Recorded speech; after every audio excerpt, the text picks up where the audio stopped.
झांसी से खबर, जहां सिलेंडर लीकेज के बाद घर में धमाका हुआ है। धमाके के कारण घर की दीवार ढह गई है। हादसे में पति पत्नी और 2 बच्चे घायल बताए जा रहे हैं। गंभीर हालत में मेडिकल कॉलेज में सभी को भर्ती कराया गया है। बबीना के खेलार गांव में यह हादसा हुआ है। देखिए तस्वीरें जो मौके से सामने आई हैं वो भी हम आपको बता रहे हैं। सिलेंडर लीकेज के बाद घर में ये बड़ा हादसा, धमाके के कारण घर की दीवार ढह गई है। हादसे में पति पत्नी और 2 बच्चे घायल बताए जा रहे हैं। गंभीर हालत में मेडिकल कॉलेज में भी भर्ती कराया गया है। बबीना के खेलार गांव में ये बड़ा हादसा हुआ है। झांसी से ये तस्वीरें सामने आई हैं। चंद्रकांत हमारे संवाददाता ज्यादा जानकारी के साथ जुड़ गए हैं। चंद्रकांत, जो लोग गंभीर हैं उनकी स्थिति बहरहाल कैसी बनी हुई है? जी, मैं आपको बता दूं कि ये कल रात का मामला है। कल आज जो बीती हुई रात है उसका मामला है। बच्चे और एक दंपति घर में थे। उन्होंने जैसे ही गैस सिलेंडर खोला, उसमें पहले से लीकेज था और जैसे गैस सिलेंडर खोला घर में आग लग गई। आग धमाका हुआ, धमाके के साथ एक दीवार ढह गई। दीवार ढहने से दंपति और बच्चे उसमें जो है मलबे में दब गए। गाँव वालों ने पुलिस ने रेस्क्यू करके उनको जैसे ही निकाला, गंभीर हालत में मेडिकल में दाखिल कराया। बच्चों की हालत अभी भी गंभीर बनी हुई है। हालांकि दंपति को ज्यादा चोटें नहीं लगी हैं। ठीक है, शुक्रिया पूरी जानकारी के लिए चंद्रकांत आपका। बहुत ज्यादा स्थिति खराब नहीं है, लेकिन अस्पताल में फिर भी भर्ती करा दिया गया है। तस्वीरें हम आपको दिखा रहे हैं। जिस वक्त धमाका हुआ उसके बाद सब कुछ कैसे तहस नहस घर में के अंदर हुआ है वो तस्वीरों के जरिए देख सकते हैं। अखिलेश सैफई तो शिवपाल यादव लखनऊ में मौजूद हैं। आज भी सैफई में ही सपा अध्यक्ष अखिलेश यादव रहेंगे। कार्यकर्ताओं से अखिलेश यादव के मिलने का कार्यक्रम है। आज भी शिवपाल यादव लखनऊ में मौजूद रहने वाले हैं। तो ये बड़ी खबर आपको बता दें, शिवपाल को मिलने वाली जिम्मेदारी पर अभी भी सस्पेंस बरकरार है। बड़ी जिम्मेदारी दी जा सकती है, लगातार इसके कयास लगाए जा रहे हैं। जो जानकारी मिल रही है, लोकसभा चुनाव भी समाजवादी पार्टी शिवपाल को लड़वा सकती है, लेकिन कब इसकी घोषणा होगी, क्या पद होगा, क्या जिम्मेदारी होगी, यह अभी तक साफ नहीं है। अखिलेश सैफई तो शिवपाल यादव लखनऊ में मौजूद हैं। आज भी सैफई में ही अखिलेश यादव रहने वाले हैं। कार्यकर्ताओं से मुलाकात करेंगे और शिवपाल यादव लखनऊ में मौजूद रहेंगे। लेकिन क्या पद दिया जाता है, इस पर अभी भी सस्पेंस बरकरार है। मैनपुरी में हुई जीत के बाद प्रसपा का विलय सपा के साथ हो चुका है, जिसके बाद लगातार ये कहा जा रहा है कि बड़ी जिम्मेदारी शिवपाल यादव को समाजवादी पार्टी में दी जा सकती है। लेकिन वो जिम्मेदारी क्या होगी, इस पर अभी लगातार सस्पेंस बरकरार है। आज अखिलेश यादव सैफई में तो शिवपाल यादव लखनऊ में मौजूद हैं। सैफई में ही अखिलेश आज रहने वाले हैं, जहां कार्यकर्ताओं से मुलाकात करेंगे, लोगों से मुलाकात करेंगे और शिवपाल यादव लखनऊ में मौजूद है। तो लगातार धन्यवाद ज्ञापन करने का सिलसिला समाजवादी पार्टी में अखिलेश यादव की ओर से लगातार जारी है। कार्यकर्ताओं को धन्यवाद दे रहे हैं, जनता को धन्यवाद दे रहे हैं। सैफई में हाई समाजवादी जोश क्या है वो आपको बताते हैं। सपा अध्यक्ष अखिलेश यादव सैफई में मौजूद हैं। सपा कार्यकर्ताओं के साथ मंथन कर रहे हैं। बैठकें लगातार समाजवादी पार्टी की ओर से हो रही हैं। निकाय चुनाव पर मंथन की संभावना भी जताई जा रही है, क्योंकि किसी भी वक्त 20 तारीख के बाद निकाय चुनाव की तारीखों का ऐलान हो सकता है। शिवपाल को जिम्मेदारी देने पर लेकिन अभी भी सस्पेंस लगातार बरकरार है। क्या जिम्मेदारी मिलेगी, क्या लोकसभा चुनाव के लिए शिवपाल यादव को उतारा जाता है या उससे पहले कोई बड़ी जिम्मेदारी मिलती है, ये देखना होगा। शिवपाल यादव लखनऊ में आज मौजूद हैं। डिंपल की जीत पर अखिलेश लगातार आभार जनता का जता रहे हैं, कार्यकर्ताओं का जता रहे हैं। मैनपुरी से रिकॉर्ड वोटों से डिंपल यादव ने जीत दर्ज की और सबसे बड़ा मार्जिन जो रहा वो जसवंत नगर की सीट से रहा, जहां से खुद शिवपाल यादव विधायक है। और उसके बाद प्रसपा का विलय समाजवादी पार्टी में हो गया। लेकिन सस्पेंस अभी इस पर लगातार बरकरार है कि आखिर शिवपाल यादव को पार्टी में क्या जिम्मेदारी दी जाती है। निकाय चुनाव को लेकर भी लगातार समाजवादी पार्टी तैयारियों में जुटी हुई है, क्योंकि अखिलेश यादव बैठक कर रहे हैं, मंथन कर रहे हैं, जो दावेदार हैं उनसे बातचीत कर रहे हैं। शिवपाल को जिम्मेदारी क्या दी जाएगी, ये देखने वाली बात होगी। क्या ये जिम्मेदारी निकाय से पहले दी जाती है या निकाय के बाद दी जाएगी, ये भी देखना होगा। लखनऊ में शिवपाल यादव मौजूद हैं। डिंपल की जीत पर अखिलेश लगातार जनता का आभार जता रहे हैं। मैनपुरी में जिस तरीके से रिकॉर्ड वोटों से डिंपल यादव की जीत हुई वो अपने आप में बहुत खास है।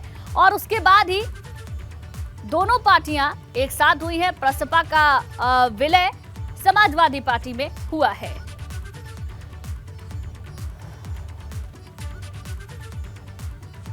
आगे बढ़ते हैं मुजफ्फरनगर से अगली खबर, जहां खतौली में आज भाईचारा जिंदाबाद सम्मेलन है। गठबंधन प्रत्याशी मदन भैया की जीत के बाद यह सम्मेलन हो रहा है। आरएलडी मुखिया जयंत चौधरी जनसभा को आज संबोधित करने वाले हैं। तो खतौली की जनता का धन्यवाद जयंत चौधरी करेंगे। सपा और आजाद समाज पार्टी के नेता भी इस दौरान मौजूद रहेंगे। हाल ही में मुजफ्फरनगर की खतौली सीट पर उपचुनाव हुआ, जिसमें बड़ी जीत हासिल की है गठबंधन के प्रत्याशी मदन भैया ने, और उनकी जीत के बाद सम्मेलन का आयोजन किया जा रहा है। आरएलडी के मुखिया जयंत चौधरी जनसभा को संबोधित करेंगे, खतौली की जनता का धन्यवाद देंगे। सपा और आजाद समाज पार्टी के नेता भी इस दौरान मौजूद रहने वाले हैं। तो जयंत का आजाद सहारा क्या है वो भी आपको बता दें। खतौली में भाईचारा जिंदाबाद सम्मेलन आरएलडी करेगी, खतौली की जनता का धन्यवाद दिया जाएगा। सपा और आसपा के नेता भी इस दौरान मौजूद रहने वाले हैं, जनसभा को संबोधित करेंगे। निकाय चुनाव पर जयंत चौधरी की नजर है, क्योंकि जल्द ही निकाय चुनाव होने वाले हैं। किस तरीके से अपने आप को मजबूत किया जाए और खतौली की जीत के बाद जनता को कैसे अपने फेवर में लिया जाए, इस पर भी लगातार नजर बनी हुई है। पश्चिम में खुद को मजबूत करेगा ये गठबंधन। भाजपा के गणित को बिगाड़ने पर सबसे बड़ा मंथन किया जा रहा है। तो निकाय चुनाव की तारीखों का ऐलान कभी भी हो सकता है, और उससे पहले जो तमाम पार्टियां हैं वो जुट चुकी हैं मैदान में कड़ी टक्कर भारतीय जनता पार्टी को देने के लिए। तो आपको ये बता दें कि जयंत का आजाद सहारा क्या है। खतौली में भाईचारा जिंदाबाद सम्मेलन आरएलडी करने जा रही है, जहां सबसे पहले खतौली की जनता का धन्यवाद किया जाएगा, क्योंकि हाल ही में उपचुनाव वहां पर हुआ और रिकॉर्ड मतों से मदन भैया ने वहां पर जीत दर्ज की है और भारतीय जनता पार्टी की राजकुमारी सैनी को हराया है। सपा और आसपा के नेता मौजूद रहने वाले हैं। जनसभा को संबोधित जयंत चौधरी करेंगे, लेकिन जो पूरा फोकस है वो अब निकाय चुनाव पर है, क्योंकि निकाय चुनाव की तारीखों का ऐलान 20 तारीख के बाद कभी भी हो सकता है। लेकिन अपनी तैयारी को पहले से ही मजबूत रखने की कोशिश की जा रही है, जहां समाजवादी पार्टी एक तरफ मंथन कर रही है, बातचीत कर रही है, कार्यकर्ताओं से मिल रही है। दूसरी तरफ जयंत चौधरी की नजर भी पश्चिम के क्षेत्र पर है। खुद को किस तरीके से मजबूत किया जाए, इस पर पूरी नजर बनी हुई है। चलिए खतौली का रुख करते हैं। हमारे सहयोगी सनुज हमारे साथ जुड़ गए हैं ज्यादा जानकारी के साथ। सनुज, आप कहां पर मौजूद है? आपके पीछे मैं मंच देख पा रही हूं, क्या ये वही मंच है जहां पर जयंत चौधरी पहुंचने वाले हैं, और क्या पूरा कार्यक्रम रहने वाला है, बताएं। हाँ, देखिए इस वक्त मैं खतौली में मौजूद हूँ और ये बात किसी से छिपी नहीं है कि जयंत चौधरी का जो नया जयंत चौधरी ने गठबंधन बनाया है, इस गठबंधन ने खतौली में वाकई कमाल कर दिखाया। अब चूंकि यहाँ के मतदाताओं को धन्यवाद करने के लिए आज यहाँ भाईचारा जिंदाबाद जो सम्मेलन है वो यहाँ पर होने जा रहा है। कड़ाके की सर्दी पड़ रही है, पाला पड़ रहा है, कोहरा पड़ रहा है, लेकिन थोड़ी देर बाद धीरे धीरे कोहरा भी छट जाएगा और उसके बाद जो सियासी तापमान है वो यहाँ पर बढ़ जाएगा। जयंत चौधरी आज यहाँ पर पहुंचेंगे, जो जयंत चौधरी के 8 विधायक है वो भी यहाँ पर पहुंचेंगे और ये भाईचारा जिंदाबाद सम्मेलन में जयंत चौधरी यहां पर गरजेंगे और पूरा यहां के मतदाताओं को धन्यवाद करने के बाद देखिए पश्चिमी उत्तर प्रदेश में बड़ा चौधरी बनने के लिए जयंत चौधरी जिस तरीके से पूरी तमाम कोशिशें कर रहे हैं, तमाम प्रयास कर रहे हैं, आज उसको और गति यहां से दी जाएगी। चूंकि मिशन 2024 में नजदीक है और उससे पहले जो निकाय चुनाव नजदीक है, उस निकाय चुनाव को लेकर मंथन होगा और उस निकाय चुनाव में यह माहौल बनाने की जयंत चौधरी पूरी कोशिश करेंगे कि चाहे जैसे भी हो, जिस तरीके से राष्ट्रीय लोकदल, समाजवादी पार्टी और आजाद समाज पार्टी का जो गठबंधन बना है, इस गठबंधन की जो हवा चली है वो हवा बरकरार रहे, पूरे पश्चिम में यह खतौली से निकलकर हवा फैलती रहे और यहां पर यह गठबंधन एक मजबूत स्थिति में हो। चूंकि निकाय चुनाव के जो नतीजे आएंगे, चूंकि देखिए खतौली उपचुनाव बीजेपी के हाथ से सीट राष्ट्रीय लोकदल ने यहां पर गठबंधन ने छीन ली और उसके बाद निकाय चुनाव नजदीक है, तो जो गठबंधन खतौली में बना और खतौली में वो कामयाब रहा, अब उस गठबंधन को पूरे पश्चिम उत्तर प्रदेश में जयंत चौधरी कामयाब करना चाहते हैं, उसे और मजबूत बनाना चाहते हैं और बीजेपी के विजय रथ को जिस तरीके से खतौली में रोका, और भी जो तमाम सीटें हैं जो निकाय चुनाव में, चाहे नगर पालिका की बात हो, चाहे नगर पंचायतों की बात हो, चाहे नगर निगम की बात हो, चाहे मेयर की बात हो, इस तरह की जो तमाम सीटें हैं, एक बड़ा समीकरण साधने के लिए, एक इस गठबंधन को और मजबूत बनाने के लिए और ये यहाँ की जनता को बोलने के बाद ये सम्मेलन, साथ ही साथ धन्यवाद ज्ञापन करने के लिए भी बहुत बहुत शुक्रिया सनुज पूरी जानकारी देने के लिए आपका। गाजियाबाद के राजनगर एक्सटेंशन में चोरी की घटना सामने आई है। अजनारा इंटीग्रिटी सोसाइटी के मंदिर में चोरी हुई है। मंदिर में चोरी की घटना सीसीटीवी कैमरे में कैद हुई। पुलिस अब पूरे मामले की जांच पड़ताल करने में जुटी हुई है। तो ये बड़ी खबर आपको बता दें, गाजियाबाद के राजनगर एक्सटेंशन में चोरी की वारदात को अंजाम दिया गया है। अजनारा इंटीग्रिटी सोसाइटी के मंदिर में चोरी हुई है। सीसीटीवी फुटेज सामने आया है। पूरी जो घटना है सीसीटीवी कैमरे में कैद हुई है। पुलिस अब इस मामले की तफ्तीश कर रही है और चोरों की तलाश की जा रही है। गाजियाबाद से ये मामला सामने आया। राजनगर एक्सटेंशन में चोरी की घटना को अंजाम दिया गया। अजनारा इंटीग्रिटी सोसाइटी के मंदिर में चोरी हुई है और वहां लगे सीसीटीवी कैमरे में ये पूरी घटना कैद हो गई है। देखिए वो तस्वीर भी हम आपको दिखा रहे हैं, फुटेज जो सामने आया है, किस तरीके से चोर अंदर की तरफ दाखिल होता है, मंदिर में घुसता है और चोरी करके बाहर निकलने की कोशिश करता है। ये पूरी घटना सीसीटीवी फुटेज से सामने आई है और इसी फुटेज के आधार पर पुलिस आगे की कार्रवाई कर रही है। देखिए दो शख्स इसमें नजर आ रहे हैं जो फुटेज सामने आया है, जिसमें कि एक शख्स के हाथ में कुछ बक्से जैसा नजर आता है और दूसरा शख्स उसके पीछे भागता हुआ नजर आता है। एक्सक्लूसिव तस्वीरें हम आपको दिखा रहे हैं। ये घटना राजनगर एक्सटेंशन की है, जहां पर चोरी की वारदात को अंजाम दिया गया। अजनारा इंटीग्रिटी सोसाइटी के मंदिर में चोरी की गई है और इसी सीसीटीवी फुटेज के आधार पर पुलिस अब आगे की तफ्तीश करने में जुटी हुई है और इन चोरों की तलाश जारी है।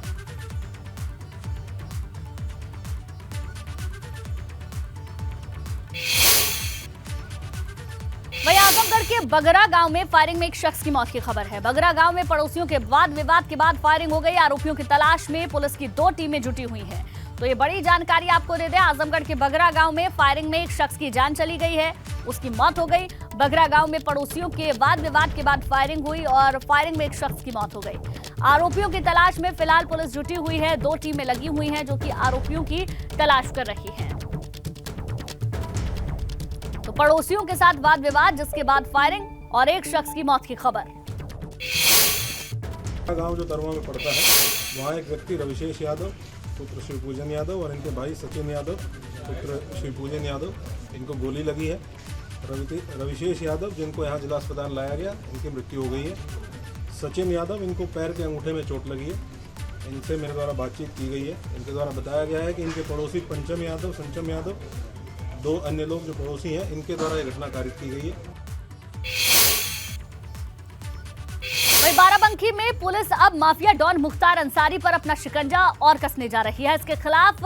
इसके लिए मुख्तार के खिलाफ गैंगस्टर केस में पुलिस चार्जशीट दाखिल करने की कवायद में जुट चुकी है। साथ ही इस मामले में फैसला जल्द हो सके, इसके लिए केस को फास्ट ट्रैक कोर्ट में ले जाया जाएगा।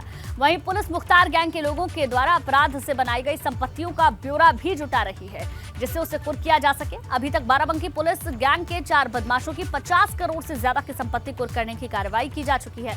आपको बता दें कि मुख्तार फर्जी एम्बुलेंस मामले में बाराबंकी पुलिस पहले ही चार्जशीट दाखिल कर चुकी है। तो मुख्तार के करीबियों पर अब शिकंजा कसने की तैयारी है। कल भी संपत्ति कुर्क की गई है। 50 करोड़ से ज्यादा की संपत्ति कुर्क करने की जानकारी सामने आ रही है। मुख्तार फर्जी एम्बुलेंस मामले में बाराबंकी पुलिस पहले ही चार्जशीट दाखिल कर चुकी है।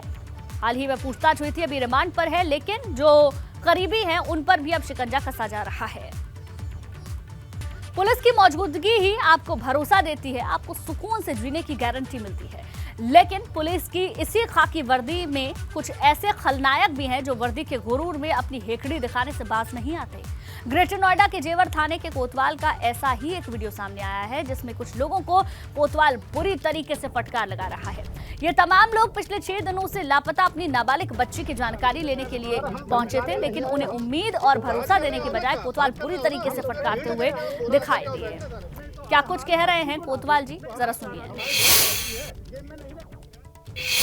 क्या समस्या ये है, हमें हमारी लड़की 5 दिन हो गए। कौन सी लड़की? जेवर खादर से। तुम्हारी लड़की है? हमारी लड़की है। क्या नाम? समाज की लड़की है। समाज के मतलब ठेकेदार बने घूम रहे हो क्या? क्यों? हम लोग समाज के नहीं है क्या? आप भी समाज के लोग नहीं है? वापस करो।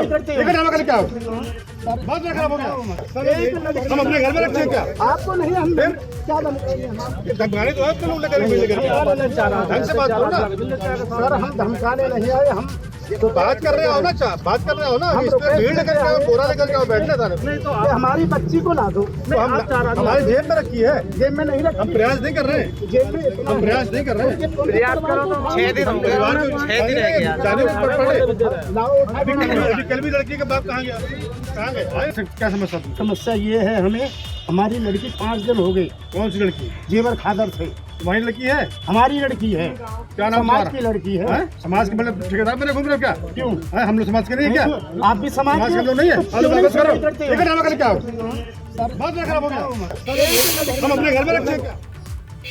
देखिए, इंसाफ मांगा और कोतवाल जी भड़क गए। क्यों भड़के, जरा वो भी आपको बताते हैं। ग्रेटर नोएडा में लड़की के गायब होने पर घेराव, परिवार के इंसाफ लगाने पर कोतवाल भड़क गए हैं। कोतवाल पर परिजनों से बदसलूकी का आरोप है। कोतवाल पर परिजनों को फटकार लगाने का भी आरोप है। वो वीडियो भी हमने आपको दिखाया जो वहां से सामने आया है। कोतवाल पर पीड़ितों को फटकार कर भगाने का आरोप लग रहा है। कोतवाल बोले, जेब में थोड़ी लड़की रखी हुई है। कोतवाल की बदसलूकी का जो वीडियो है वो वायरल हो रहा है। कई दिनों से ये नाबालिग लड़की गायब है। करीब 5 से 6 दिन हो चुके हैं और परिवार वाले लगातार गुहार लगा रहे हैं कि उनकी बच्ची को ढूंढा जाए, उनकी बच्ची उनको मिल जाए। लेकिन कोतवाल जी इस बात पर भड़क गए। जो वीडियो सामने आया वो वीडियो भी हम आपको दिखा रहे हैं और किस तरीके से कोतवाल फटकार लगाता हुआ नजर आ रहा है, तस्वीरों में साफ तौर पर देखा जा सकता है। अगली खबर मुजफ्फरनगर से है, जहां बंदरों के आतंक से लोग परेशान हैं। बंदरों की वजह से छत पर जाना दूभर हो चुका है। बंदरों के आतंक से महिला की छत से गिरकर मौत हुई थी। कॉलोनी वालों ने बंदरों को भगाने का तरीका निकाला है। छतों पर लोगों ने लंगूर के कटआउट्स लगा दिए हैं। तो मुजफ्फरनगर से ये तस्वीरें सामने आई है। देखिए, वो कटआउट भी हम आपको दिखा रहे हैं। बंदरों के आतंक से लोग किस तरीके से परेशान हैं। छत पर भी लोग नहीं जा पाते और एक महिला की छत से गिरकर बंदरों के आतंक की वजह से जान भी जा चुकी है। जिसके बाद एक तरीका वहां के लोगों ने निकाला है। लंगूर के कटआउट्स जगह जगह लगा दिए गए हैं जिससे कि बंदर वहां पर ना पहुंचे और उनकी जिंदगी थोड़ी सी आसान हो सके। छतों पर लोगों ने लंगूर के कटआउट लगाए हैं। तस्वीर भी हम आपको दिखा रहे हैं। मुजफ्फरनगर का ये मामला है। बंदरों के आतंक की वजह से लोग बेहद परेशान हैं। छत पर भी लोग अपने घरों की नहीं जा पा रहे हैं और एक महिला की भी छत से गिरकर बंदरों के आतंक की वजह से मौत हो चुकी है। जिसके बाद ये तरीका जो कॉलोनी वाले हैं उन्होंने अख्तियार किया है।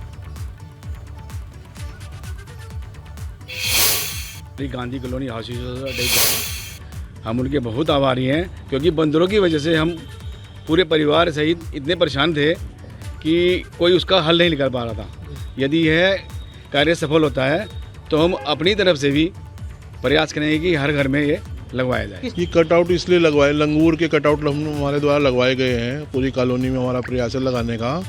ये इसलिए लगाए जा रहे हैं कि लगातार पिछले काफ़ी समय से यहाँ बंदरों का आतंक मचा हुआ है कॉलोनी में।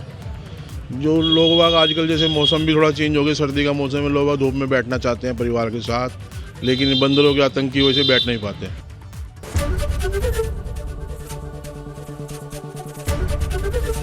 एबीपी गंगा, खबर आपकी, जुबान आपकी।